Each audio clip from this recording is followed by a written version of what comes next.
Thanks for joining us. This is Notepad. I'm your host, Ibrahim. Sani. We're talking about the digital equity crowdfunding space, or ECF. In Malaysia, we've had a few on the show that is licensed by the SC. One of them that has not yet come or made an appearance is MyStartr. Joining me in the studio today is Goh Boon Peng, the founder and CEO of MyStartr. Goh, thanks again for taking the time to speak with us. Thank you. It's also a pleasure talking to folks that are actually helping to build businesses together with the startups around the country. And MyStartr, of course, is being a licensee under the Securities Commission. Correct. So there's a lot of things that we need to unpack. First of all, prior to starting the show, you were telling me that there are 10 licensees. Yes, there are 10. I didn't even know there were that many. And Okay. so I guess my first question is Malaysia big enough to have at least 10 ECFs players? And any of them making money? Are you making money? Oh, we are, yes, of course. And the market actually is big enough.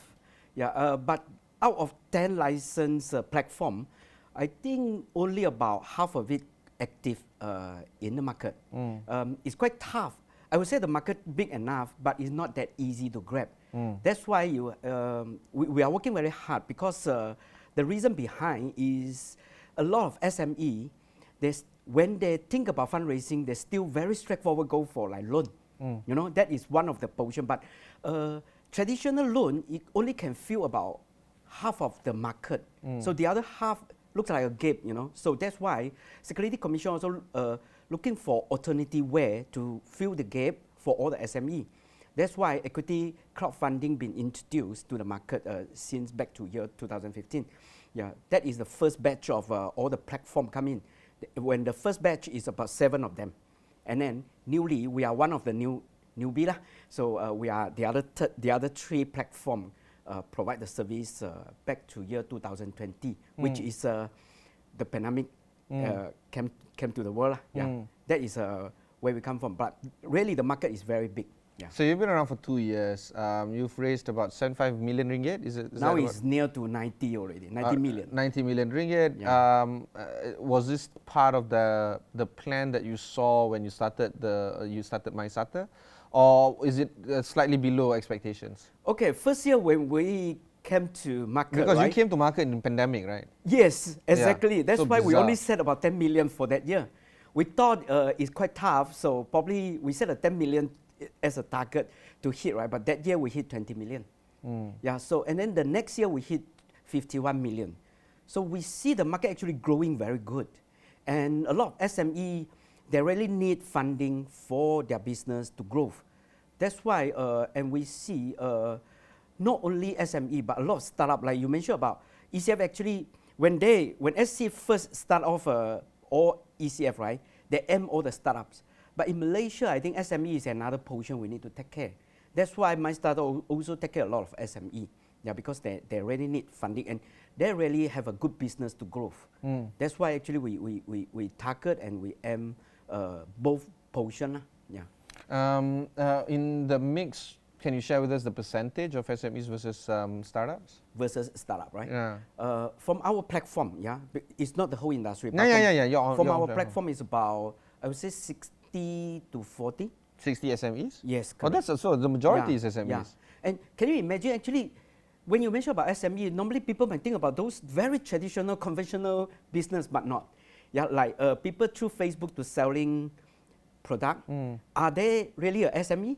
But they are doing all the live streaming, They are selling only through internet.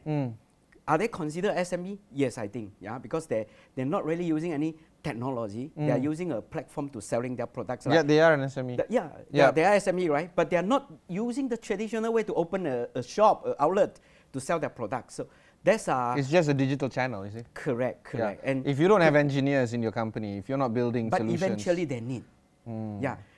How they start, I would say it's not important, but how they go for their future and destination.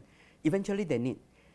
In the very beginning, they use Shopee to sell, to try, because they want to reduce their cost. But once they are good, right, they have to think about how to fully utilize those technology to help them. It's not only stop there. So you can see a lot of those people, especially like Shopee seller, right? you can see when they grow, right, they need like, okay, let's say, talk about marketing.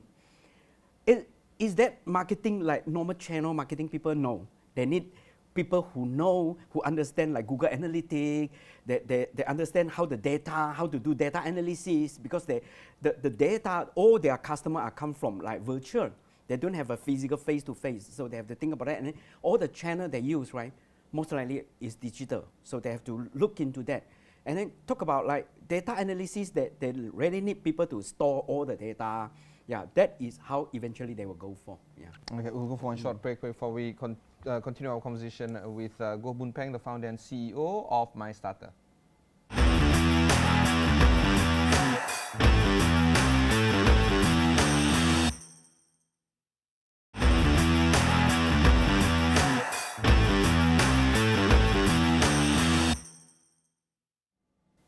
Thanks for staying on with us. I have MyStartr in the studio with me, Goh Boon Peng. Goh, let's talk a little bit more about the target segment that you're focusing on. A very quick check on your website will show that it is Chinese-oriented. Why the Chinese target segment as the key market for you guys? First of all, of course, we are very strong in the Chinese society, and we have a very good connection with all the Chinese media. Yeah. Like Astro, I've been here a few times because of the Mandarin section interviews. Yeah. And that is the first reason, of course. And we see that Chinese market is the most important. Chinese market is an untapped market. Among 10 licensed platforms, we are almost the only one very focused in Chinese market. And like Malaysian people know that, right? Chinese people love to do business. So a lot of business, a lot of SME are Chinese. So we try our best to more friendly to them. Yeah, we use Chinese character, we speak Chinese to them, then they will feel safe, easy to understand, they will love our platform and use it for fundraising. And the other part, they need investor. Again, Chinese people love to invest, right? They save money and then they invest, use money to, gain some return from there. So that is another portion. Really a lot of Chinese people, they have money, they love to invest, so that's why we target this.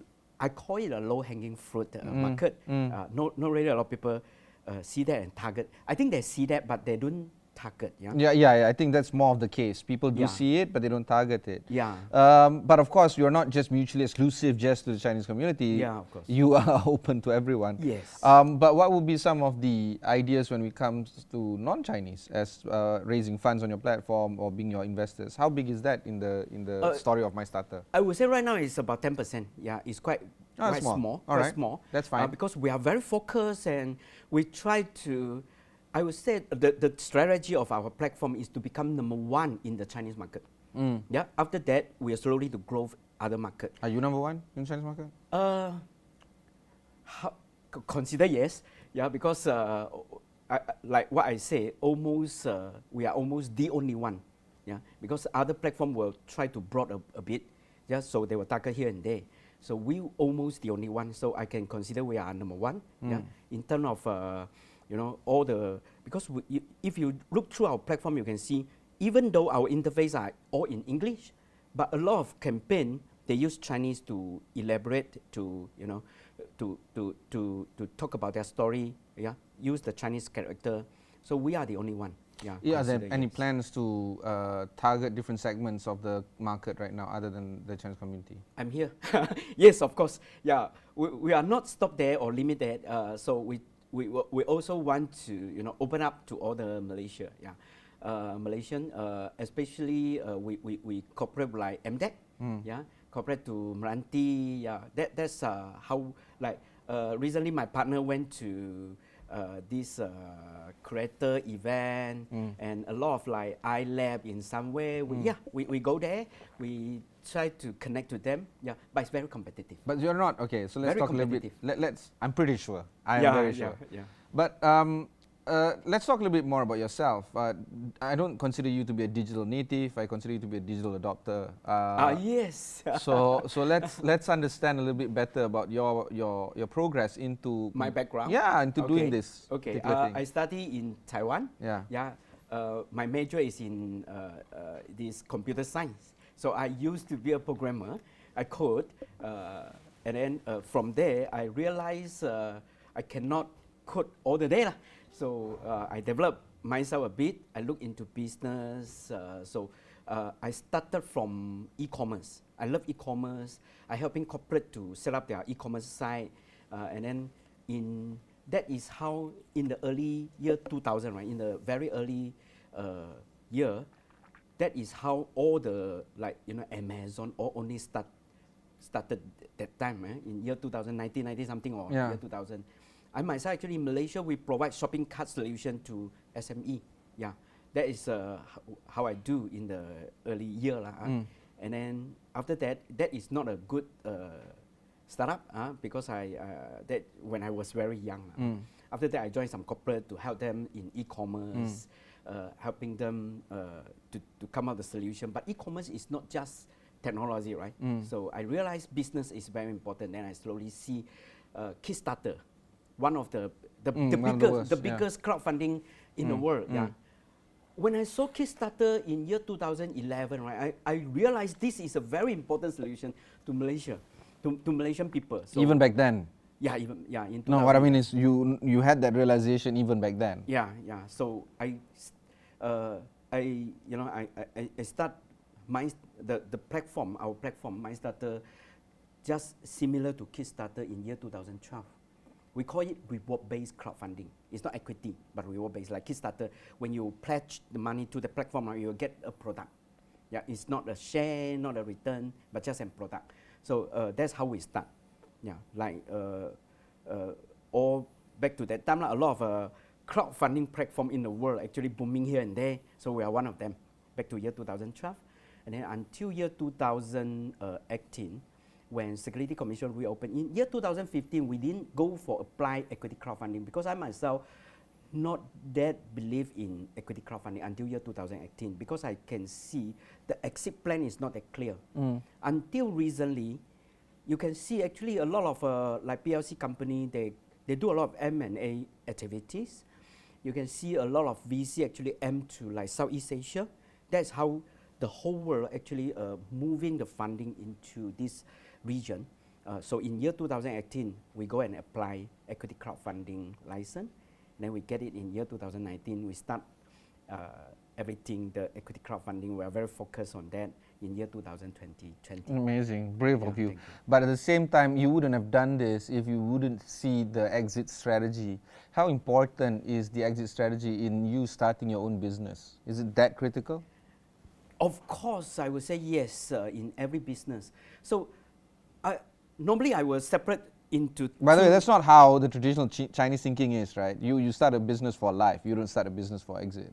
I would say not only Chinese, but a lot of people actually thinking in that way.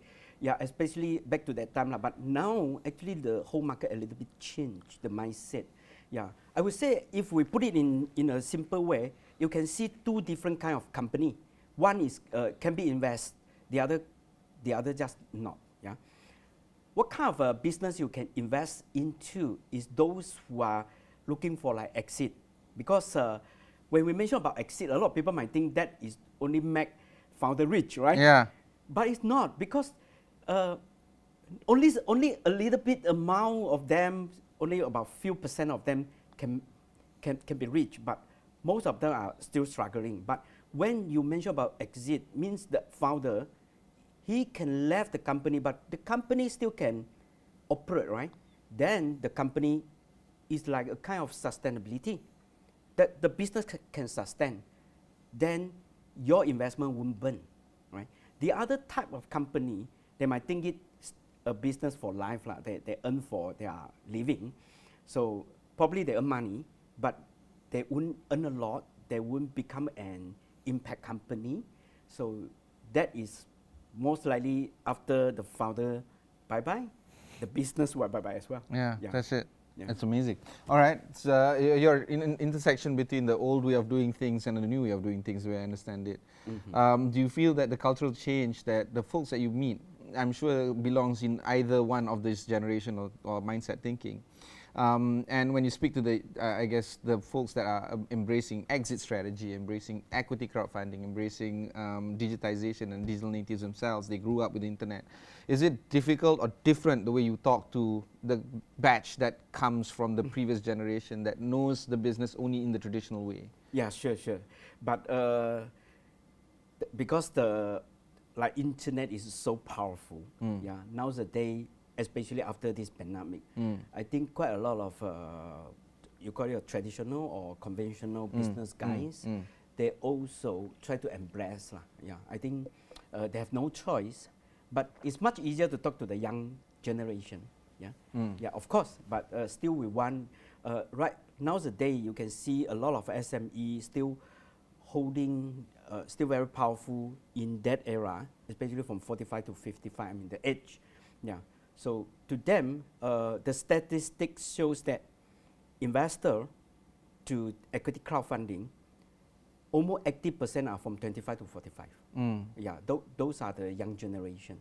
So it's much easier because they can take the risk as well. Yeah, so I would say yes, it's much easier. But I can see a lot of baby booming, or what do you call it? The what generation? The X generation. Gen X. Yeah, Gen X. Yeah, they also try very hard to embrace. Yeah. Okay, we'll go for one more short break before we continue our conversation with MyStartr.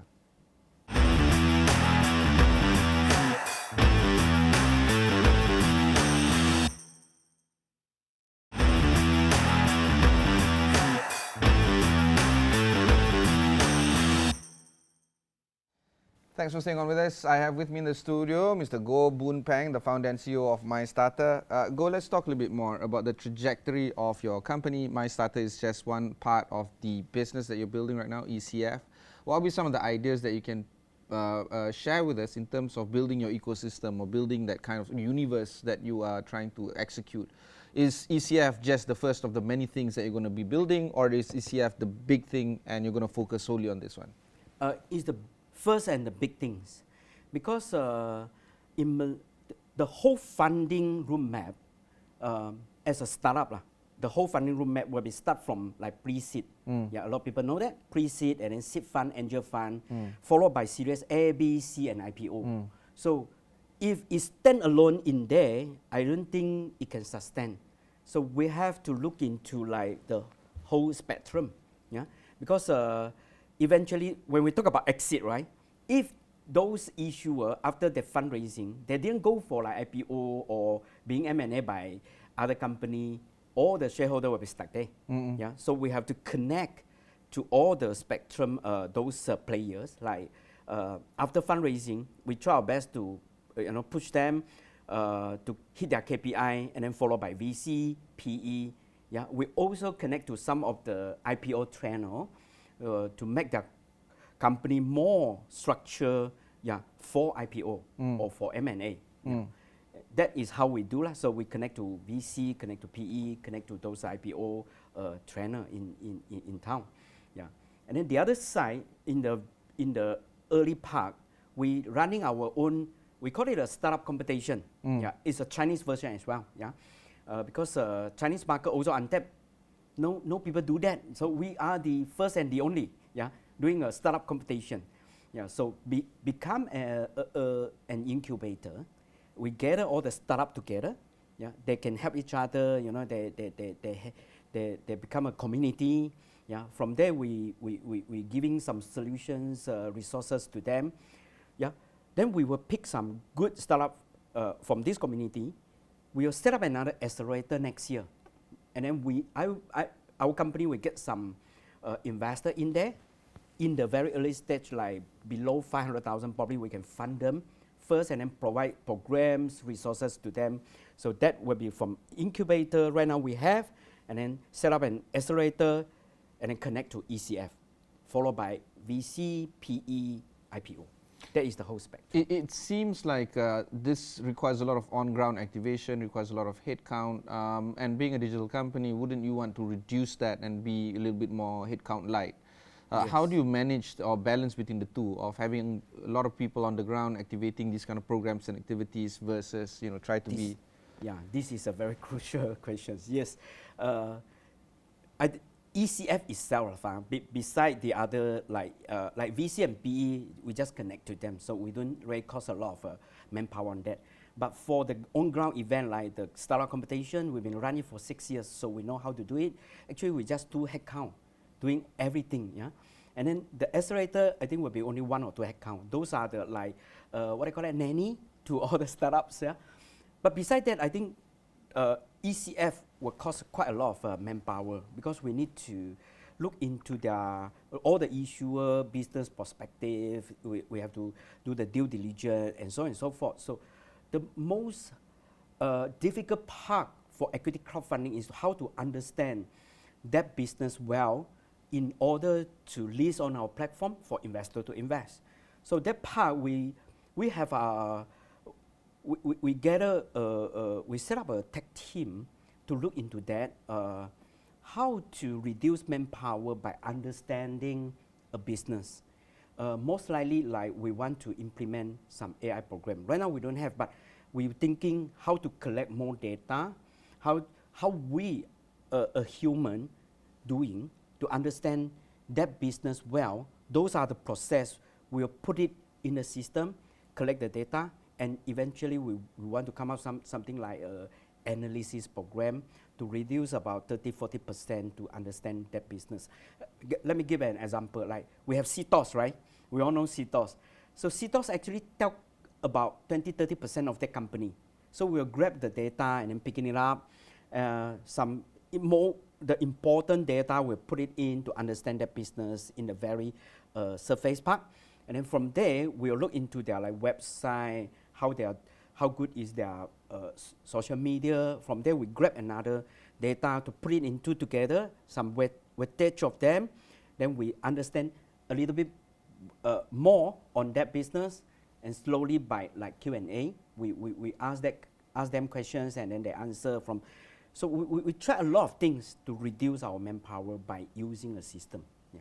How far are you in getting this AI solution, from understanding the businesses that is going to be listed on your platform and then making sure that the process can be automated? And sometimes AI can be very, very non-intelligent. Oh, yeah. And they come up with something else, like, I don't know, let's say use CTOS, and then suddenly becomes a retail company after you put in, a fabric company, something like that. Yeah. AI is a very fancy terms, right? We don't talk about AI, but we put it very simple, When I want to, Ibrahim, when I want to understand your background, I will ask questions, then you answer, right? From there, I will ask the following questions to understand more. So that is how we do, Every time when a potential issuer come to us, they apply ECF to our platform, then we will have a pitching section. Then we ask, they will tell us everything about their business and so on and so forth. From there, we start to asking, how many manpower you have, how many full-time, how is your revenue, how is your PAT, and so on and so forth. Those are, you can imagine there is a bunch of questions, probably 100,000, to a computer system. Even though you go for 1 million question bank, we put a lot of questions into that database, it's still a small number. So right now what we have is a lot of questions. We have about 200 questions in our bank, so we're still collecting. But you can see a lot of questions are there already. It's about 200 will be most likely cover almost everything. Yeah, but how far are you in we already put it all into our system. The AI solution? I wouldn't say AI solution, but just a questionnaire to get those issuers to answer. What about the full-fledged on machine learning solution? Okay, that is the first. After that, when we collect data, we have to put the scoring. Yeah, the weightage, how good as it you is, say. the weightage. And then from there, slowly, we will put in an algorithm to learn. That is not yet done, but we collect the data first. How far is that from? We already launched it, use our platform, but people won't answer 200 questions. So crazy, right? 3 questions is already... Yeah, and then they will run away. So we put it, right now we put it 40. So wow, even that is a lot. Yes, but we have no choice because too many applications. In the first half year of 2022, this year, itself, we received more than 2,000 applications. We can't use our manpower to screen. Vet through, Yes, so we have to ask them to answer the questions. Fantastic. Yeah. I'm going to ask you to come on my show again next year, and I'm pretty sure by then you've probably raised, I don't know, ringgit 1 billion, who knows, right? Thank you. That was our conversation with Goh Boon Peng, the CEO and founder of MyStartr, the company that is involved in the equity crowdfunding. They are approved by the Securities Commission. If you or they are a licensee holder from the Securities Commission, I think that's the way to put it. If you want to learn more about their business, go ahead and find out more on the MyStartr website and app. In the meantime, if you missed out any part of this interview, just head on to AstroAwani.com, look for Notepad or look for MyStartr and other resources that we can be found on all our social sites. Until then, thanks very much for watching and goodbye.